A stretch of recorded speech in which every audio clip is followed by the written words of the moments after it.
"Dengar, Pak Tua," ucap petugas kurban dengan nada tinggi menunjuk ke arah Pak Suryo. "Saya tidak punya waktu untuk drama semacam ini. Daging kurban ini bukan untuk sembarangan orang. Pergi sana, jangan menghambat antrean." Bayangkan seorang pria yang di mata kebanyakan orang hanyalah seorang gelandangan dengan jubah lusuh. Ia datang dengan niat tulus, namun yang ia terima justru tatapan merendahkan dan pengusiran. Hatinya perih, tapi ia memilih untuk diam, membawa serta rahasia besar yang selama ini ia simpan rapat. Sebelum melanjutkan ke ceritanya, bantu kami untuk klik like dan subscribe, karena cerita ini akan menyentuh hatimu. Mentari pagi di Pekalongan merekah perlahan, memancarkan bias keemasan di atas genting-genting rumah dan menara Masjid Agung yang menjulang gagah. Udara semerbak aroma, masakan rumahan, dan riuh rendah.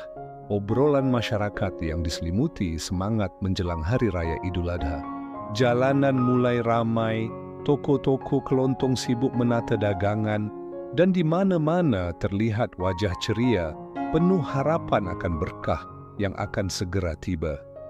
Namun, di tengah hiruk-pikuk itu, ada satu sosok yang seolah luput dari pandangan, menyatu dengan bayangan di sudut jalanan. Namanya Pak Suryo. Pria paruh baya itu duduk bersandar pada dinding tua sebuah toko. Jubah lusuhnya yang dulu berwarna cerah kini pudar, dimakan waktu dan debu jalanan. Rambutnya yang memutih tak terurus, dan sorot matanya yang dalam seringkali ditutupi oleh topi usang yang setia menemaninya.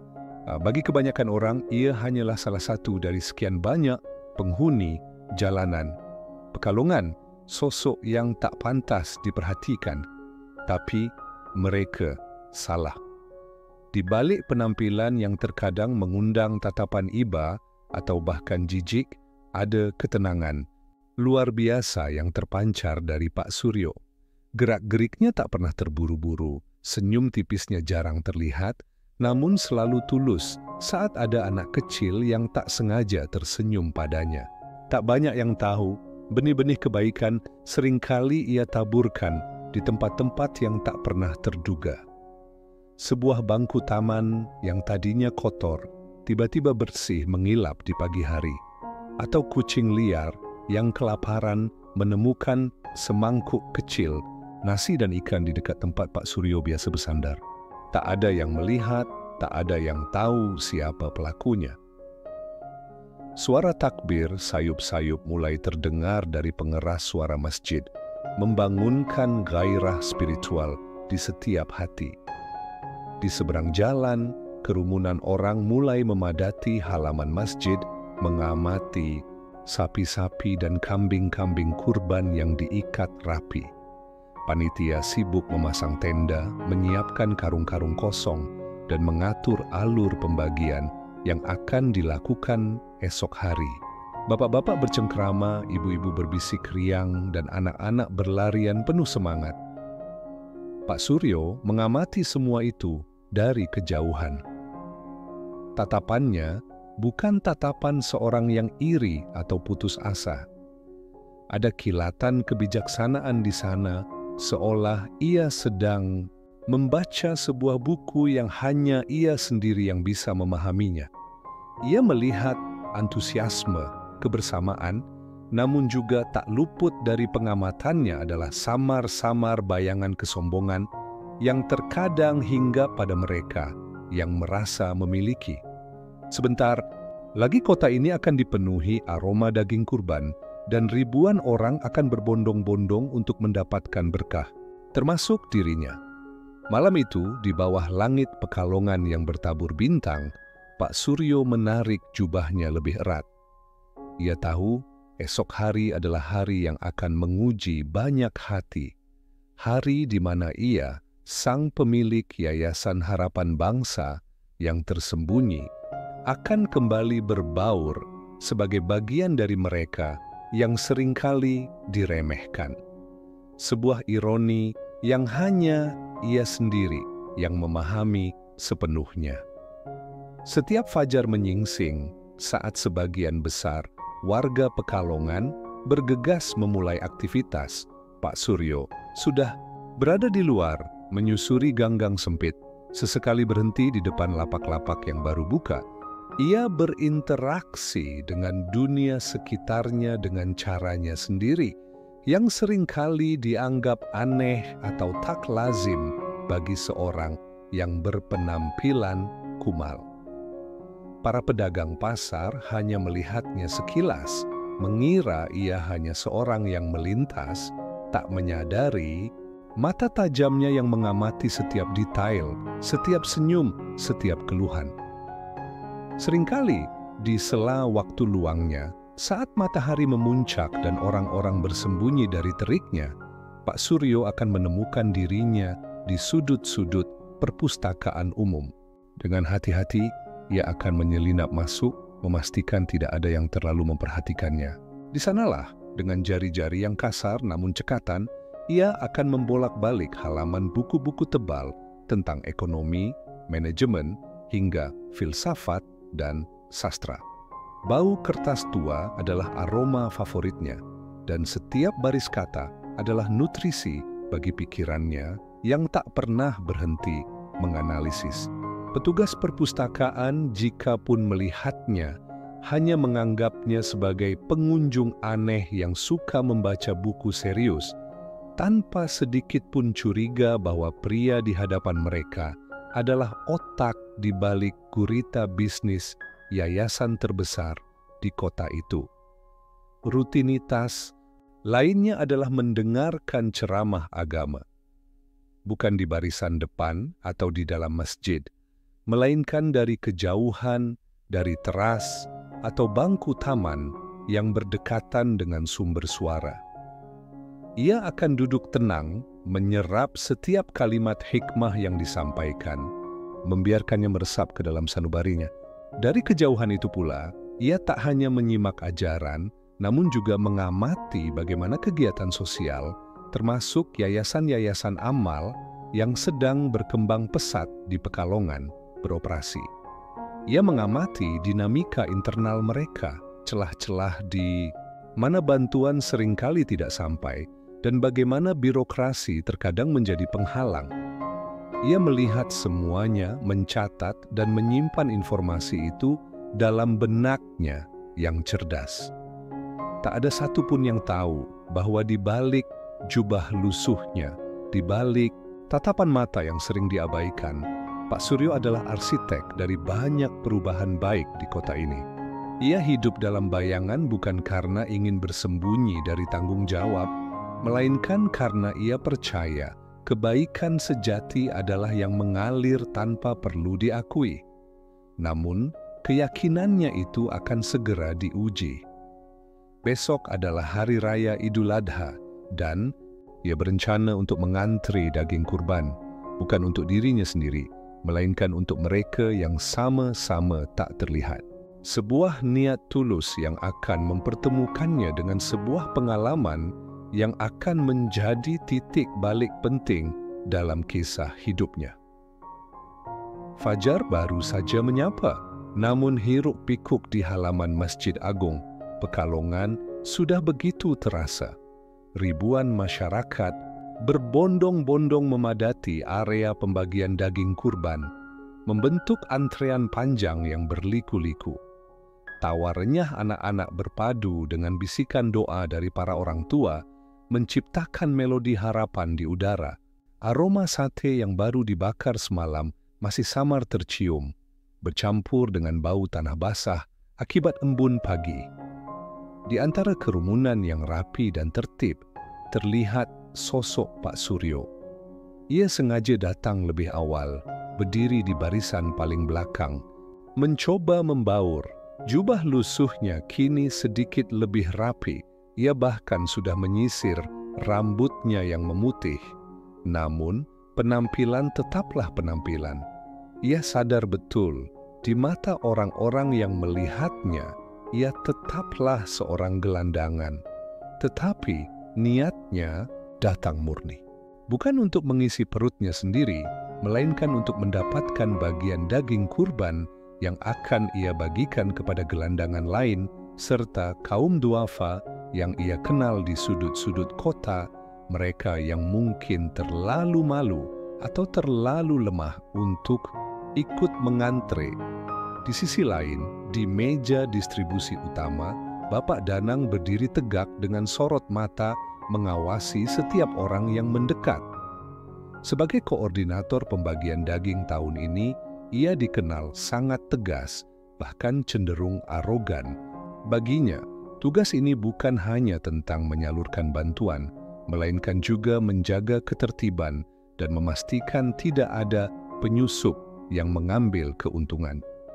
Di sampingnya, Rina, seorang staf muda yang cekatan dan patuh, sibuk mencatat dan menyerahkan kupon. Ia selalu berusaha mengerjakan tugasnya dengan baik, namun seringkali merasa tidak nyaman dengan sikap Danang yang terlalu kaku dan mudah menghakimi.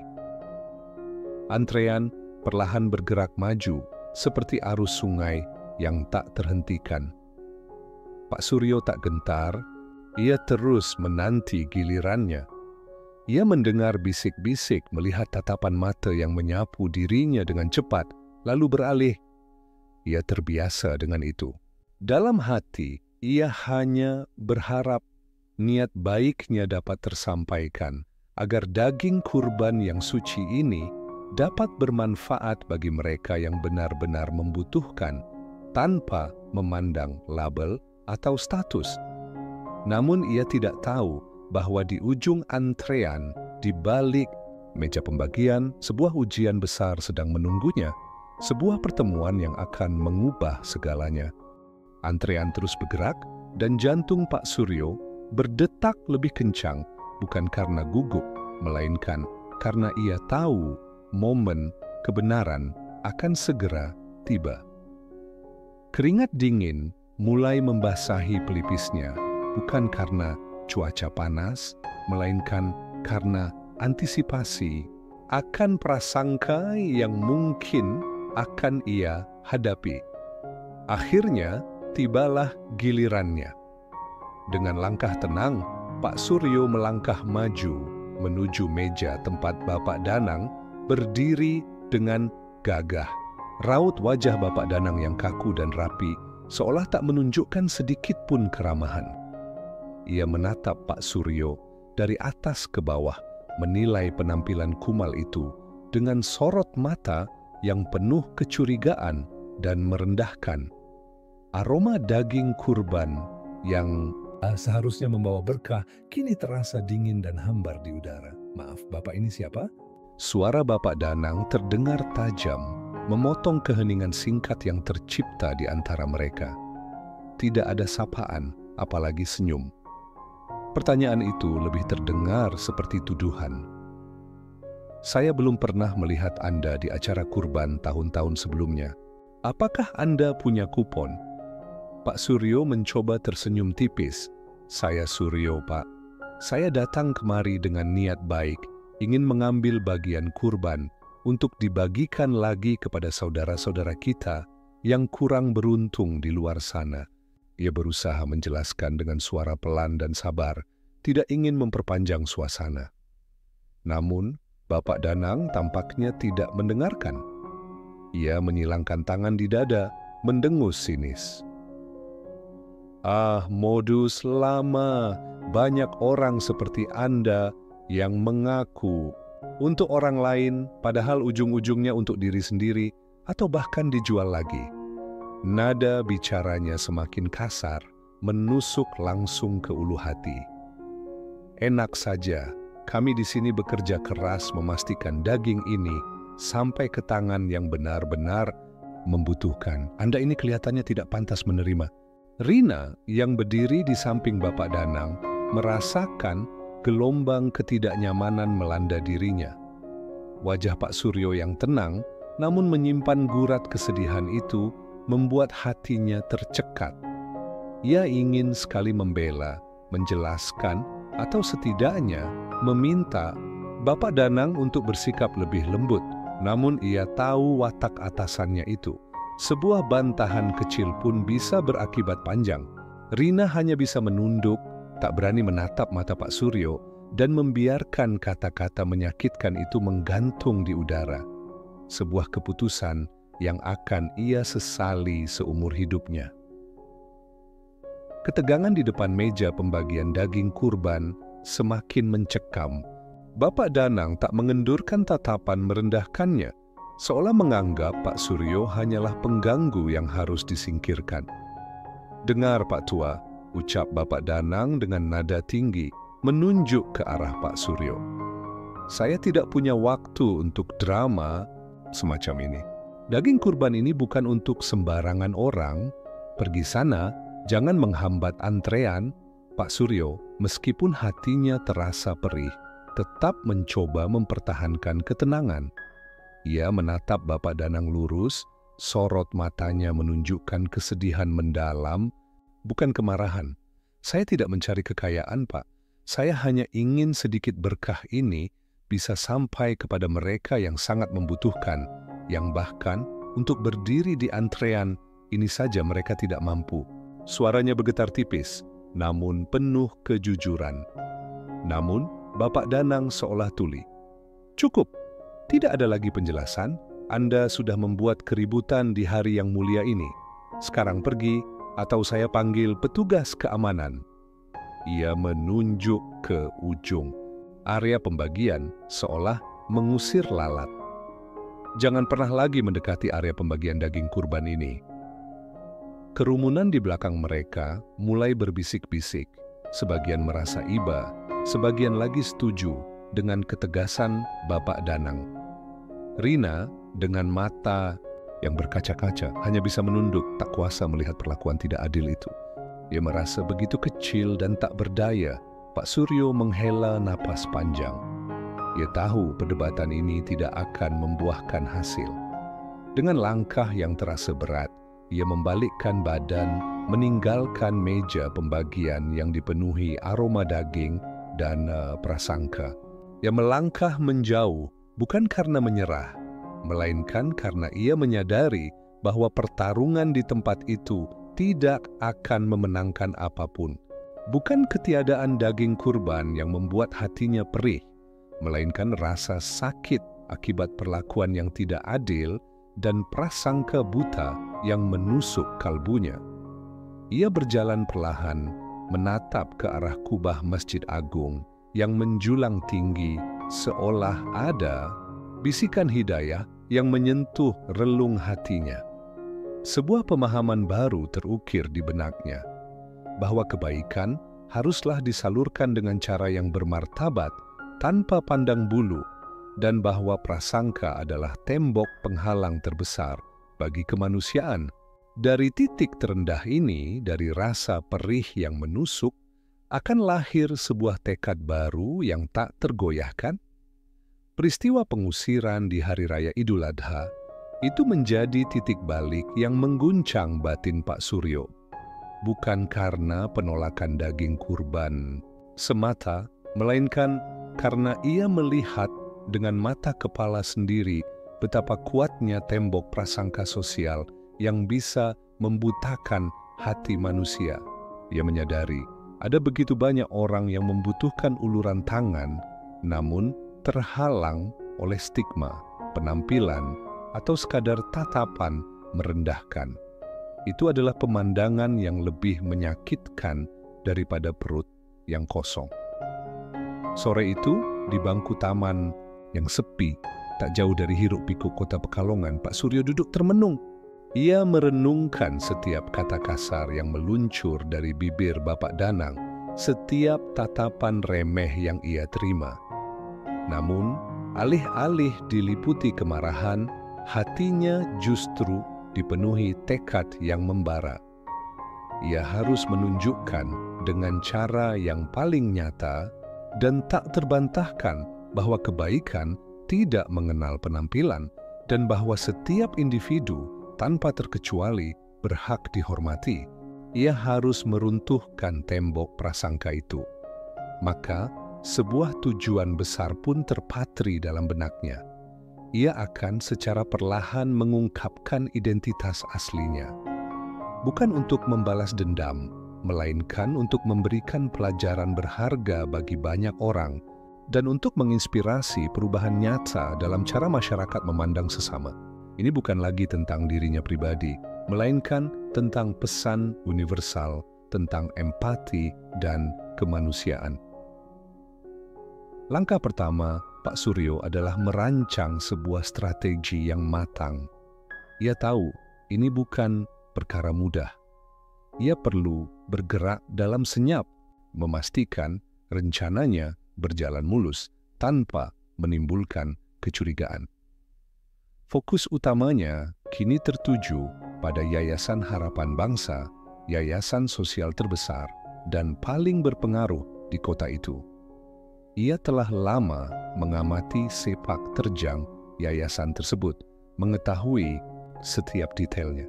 Dia adalah fondasi yang kokoh untuk menjalankan misi barunya, sebuah landasan yang akan ia gunakan untuk menunjukkan kebenaran yang selama ini tersembunyi. Dengan tekad yang membaja, Pak Suryo memulai langkah-langkah tersembunyinya, sebuah koreografi rahasia yang ia mainkan di tengah kota yang sibuk. Dalam beberapa hari berikutnya, sosok Pak Suryo yang biasa terlihat di sudut-sudut jalanan Pekalongan sesekali terlihat menyelinap masuk ke gedung-gedung besar. Ia muncul di kantor notaris dengan berkas-berkas penting yang ia keluarkan dari tas kain usangnya, berbisik pelan di meja-meja bank dengan para manajer yang tampak terkejut namun patuh, dan menghadiri beberapa pertemuan rahasia di sebuah kafe sederhana di pinggir kota. Setiap kali, ia tetap mengenakan pakaian lamanya, jubah lusuh dan topi usang, seolah sengaja agar tidak ada yang mengenalinya, agar ia tetap menjadi sosok tak terlihat yang bergerak di balik tirai. Di balik dinding-dinding kantor dan di ruang-ruang pertemuan itu, Pak Suryo mulai mengatur aset-asetnya. Bukan sekadar harta benda, melainkan sebuah jaringan kompleks dari investasi, properti, dan dana-dana yang selama ini ia kelola dengan cerdas, jauh dari sorotan publik. Ia sedang mempersiapkan panggung, sebuah acara besar yang akan ia gelar, yang ia yakini akan mengejutkan seluruh kota. Ini bukan sekadar pengumuman, melainkan sebuah pernyataan yang akan mengubah persepsi banyak orang tentang nilai kebaikan dan kemanusiaan. Sementara Pak Suryo sibuk dengan rencananya yang rahasia, kehidupan di Yayasan Harapan Bangsa berjalan seperti biasa. Bapak Danang masih memimpin dengan tangan besi, memastikan setiap prosedur berjalan ketat. Ia sering sesumbar tentang ketegasannya dalam menyeleksi penerima bantuan, merasa bangga dengan integritas yayasan yang ia jalankan. Kita harus selektif, ujarnya suatu pagi kepada Rina dengan nada tinggi. Jangan sampai kebaikan kita disalahgunakan oleh orang-orang yang tidak bertanggung jawab, apalagi oleh mereka yang hanya berpura-pura membutuhkan. Ia tak menyadari sedikit pun bahwa kesombongan dan prasangka yang ia pertontonkan di hari Idul Adha itu akan segera kembali menghantuinya dalam cara yang paling tak terduga. Rina sendiri, meski masih dihantui rasa bersalah atas kejadian di hari kurban, tak berani mengungkapkan kegundahan hatinya. Ia melanjutkan pekerjaannya dengan tekun, namun bayangan wajah Pak Suryo yang sedih terus muncul dalam benaknya. Ia tidak tahu bahwa tak lama lagi, yayasan tempatnya bekerja akan menjadi saksi bisu dari sebuah pengungkapan yang akan mengguncang pondasi kepercayaan mereka. Sementara itu, di balik jubah lusuhnya, Pak Suryo mulai mengaktifkan jaringan kebaikan yang tak terlihat yang telah ia bangun selama bertahun-tahun. Jaringan ini bukan dibentuk dari uang atau kekuasaan, melainkan dari tulusnya hati dan bantuan kecil yang ia berikan tanpa pamrih kepada orang-orang yang membutuhkan. Seorang tukang becak yang pernah ia bantu membayar sewa, seorang pedagang kaki lima yang ia berikan modal tanpa diminta, seorang mahasiswa yang ia bantu mencarikan beasiswa secara anonim. Mereka semua adalah simpul-simpul dalam jaringannya, orang-orang yang kini tanpa ragu membalas budi. Melalui saluran-saluran rahasia ini yang bergerak dengan efisien dan tanpa jejak, Pak Suryo mulai menyebarkan undangan ke berbagai tokoh masyarakat dan media di Pekalongan. Undangan itu sederhana namun mencolok, berbunyi, "Pengumuman penting untuk kebaikan kota." Tak ada nama penyelenggara yang jelas tertera, hanya logo abstrak yang sering terlihat di beberapa kegiatan sosial berskala besar yang selama ini diasosiasikan dengan Yayasan Harapan Bangsa. Ini adalah bagian dari strateginya untuk menciptakan misteri dan membangun antisipasi. Pak Suryo menghabiskan hari-harinya di sebuah ruangan sederhana yang telah ia siapkan jauh dari keramaian. Di sana, ia dengan teliti mempersiapkan setiap detail acara. Sebuah presentasi visual yang memukau, naskah pidato yang ia tulis dengan cermat, dan daftar tamu yang harus diundang. Ia ingin memastikan bahwa pengumuman besar ini tidak hanya mengejutkan, tetapi juga akan mengubah persepsi banyak orang tentang dirinya dan tentang makna kebaikan sejati. Ia ingin pesan tentang empati dan kerendahan hati dapat tersampaikan dengan jelas, menghapus stigma dan prasangka yang selama ini menghantui masyarakat.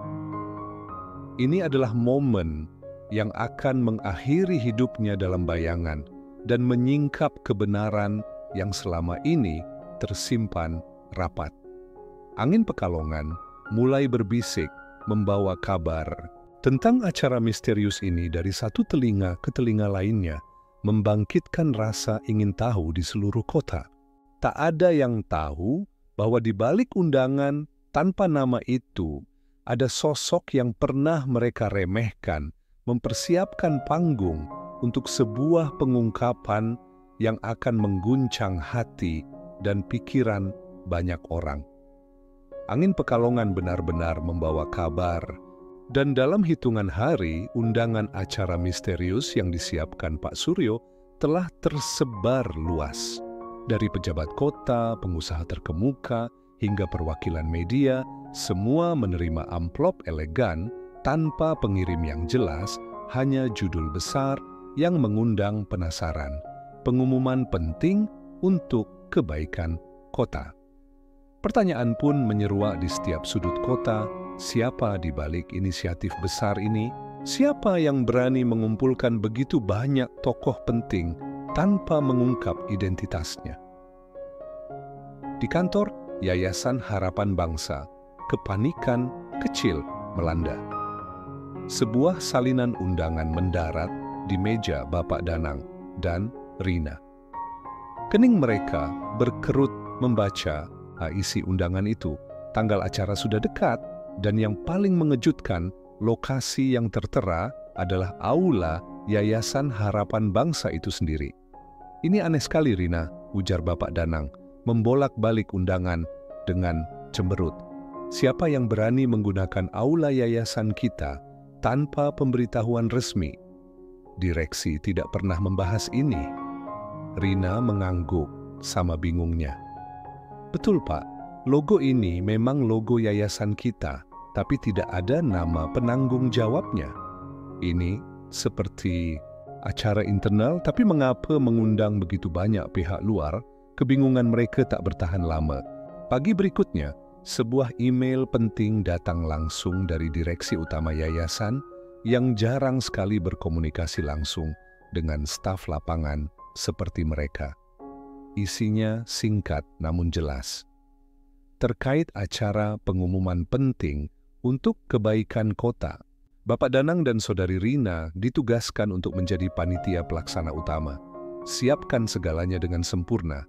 ini adalah acara yang sangat krusial bagi citra yayasan. Danang dan Rina saling pandang, terkejut sekaligus cemas.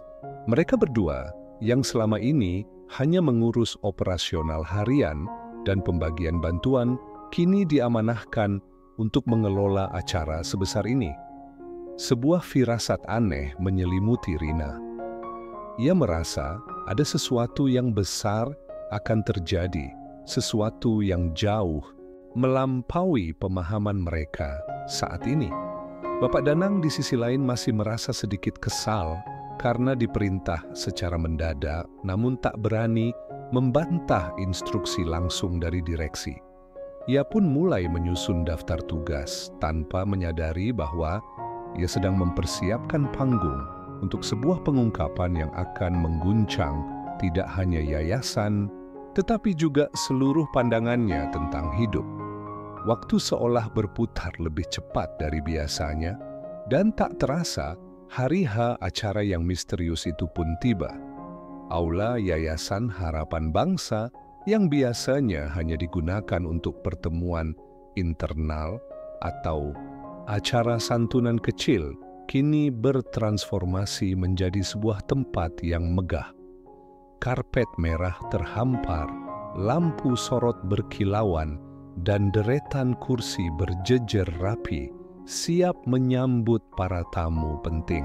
Tak lama kemudian, aula itu benar-benar dipenuhi oleh tokoh masyarakat terkemuka, perwakilan media dari berbagai stasiun televisi dan surat kabar, serta delegasi dari berbagai organisasi sosial di Pekalongan. Bisik-bisik penasaran terdengar di setiap sudut, bertanya-tanya tentang siapa di balik acara spektakuler ini. Bapak Danang dan Rina berlarian ke sana kemari, wajah mereka dipenuhi peluh dan kecemasan. Sebagai panitia pelaksana utama, mereka harus memastikan setiap detail berjalan sempurna. Danang, dengan kemeja rapinya, berusaha menjaga wibawa, memberi instruksi dengan tegas kepada staf lain.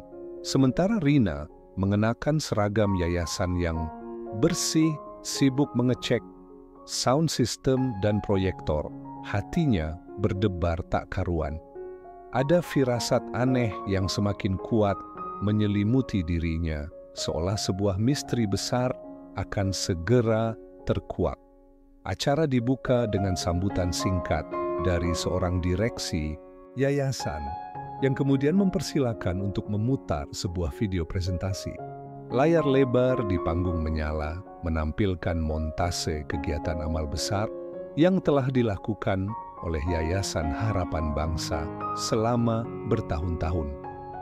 Mulai dari pembangunan sekolah gratis di pelosok desa, program beasiswa untuk anak-anak kurang mampu, dapur umum yang beroperasi setiap hari Jumat hingga bantuan bencana alam yang masif. Setiap adegan menampilkan dampak nyata dari sumbangsih yayasan. Para hadirin terdiam, kagum melihat skala dan konsistensi kebaikan yang telah disalurkan. Tepuk tangan riuh bergema di seluruh aula saat video berakhir. Lampu kembali menyala terang. Pembawa acara, seorang presenter berita terkenal, mengambil mikrofon dengan senyum profesional. Hadirin sekalian, suaranya menggema penuh karisma. Tiba saatnya kita menyambut sosok luar biasa yang selama ini memilih untuk berada di balik layar. Sosok yang merupakan inspirasi sejati di balik setiap kebaikan yang telah Yayasan Harapan Bangsa lakukan. Mari kita sambut pemilik sekaligus pendiri Yayasan Harapan Bangsa yang akan memberikan sambutan dan menyampaikan pesan penting untuk kita semua. Suara drum dramatis mengiringi pengumuman itu, membangun ketegangan yang memuncak. Semua mata kini tertuju ke arah panggung, menantikan penampilan sang sosok misterius. Suara drum dramatis menggema, memenuhi aula dengan antisipasi yang memuncak. Lampu sorot panggung menyala terang, menusuk kegelapan di balik tirai. Perlahan, sesosok tubuh mulai bergerak, menembus cahaya. Seketika, napas para hadirin seolah tertahan di tenggorokan. Seorang pria muncul dari balik tirai, melangkah dengan tenang namun penuh wibawa. Jubahnya memang sederhana, serupa dengan yang sering terlihat di jalanan, namun kali ini terlihat jauh lebih bersih dan rapi. Topi usang yang selalu menutupi wajahnya tak ada lagi, memperlihatkan rambut putihnya yang tertata rapi. Raut wajah para hadirin berubah dari penasaran menjadi terkejut, lalu takjub. Bisik-bisik mulai samar terdengar. Namun yang paling terguncang adalah Bapak Danang dan Rina yang berdiri di barisan depan, tepat di dekat panggung. Mata mereka terbelalak sempurna, tak sanggup mempercayai apa yang mereka lihat. Pria yang berjalan ke tengah panggung itu adalah Pak Suryo, sosok yang mereka usir dengan hinaan di hari Idul Adha. Gelandangan kumal yang mereka pandang sebelah mata. Pria yang Bapak Danang tuduh hanya mencari keuntungan pribadi.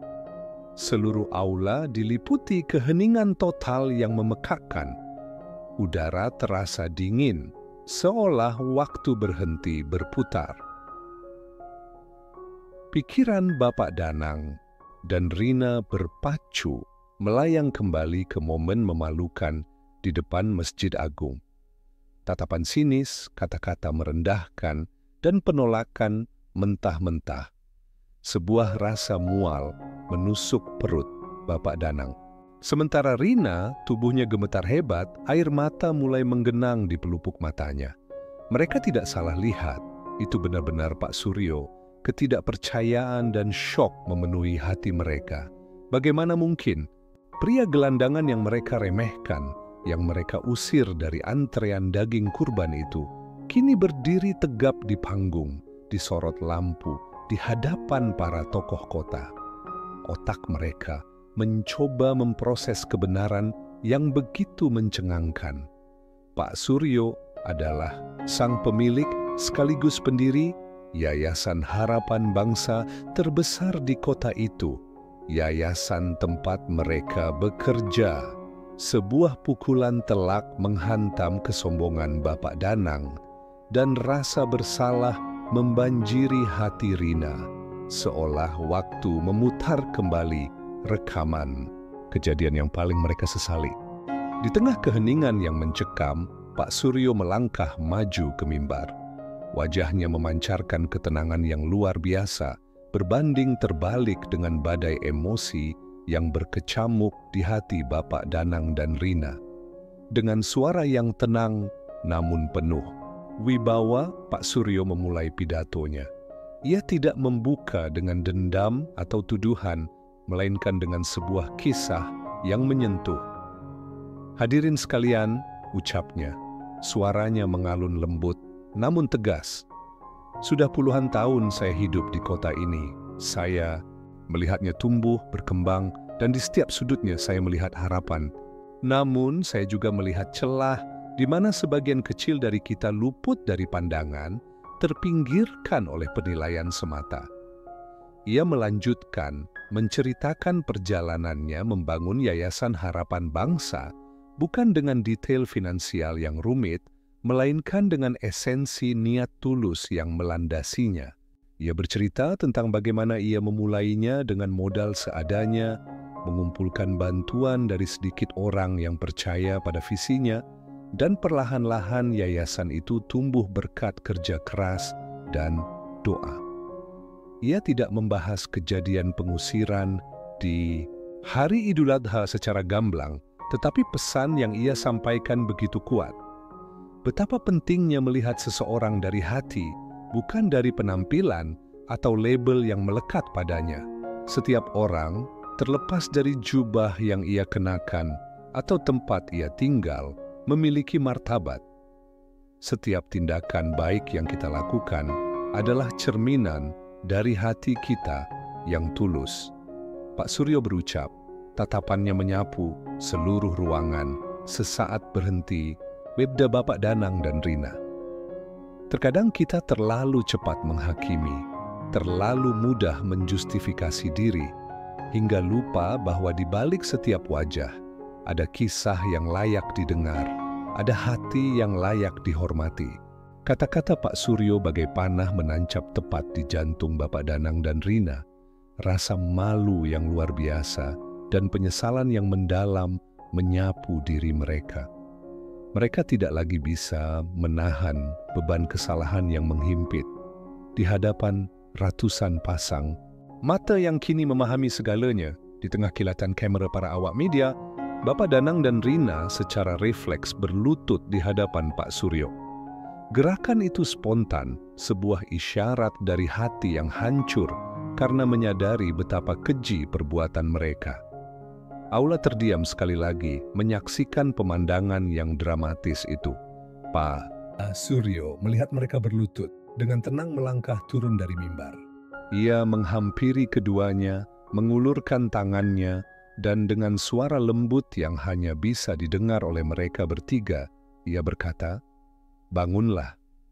Setiap kesalahan adalah pelajaran berharga. Saya memaafkan kalian. Yang terpenting adalah bagaimana kita belajar dari itu dan bangkit menjadi pribadi yang lebih baik." Kata-kata itu, alih-alih menghukum, justru menawarkan pengampunan dan hidayah.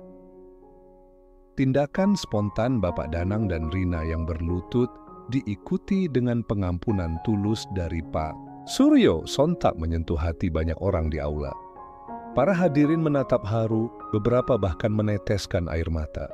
Momen itu bukan sekadar pengungkapan identitas, melainkan sebuah manifestasi kekuatan empati dan kerendahan hati.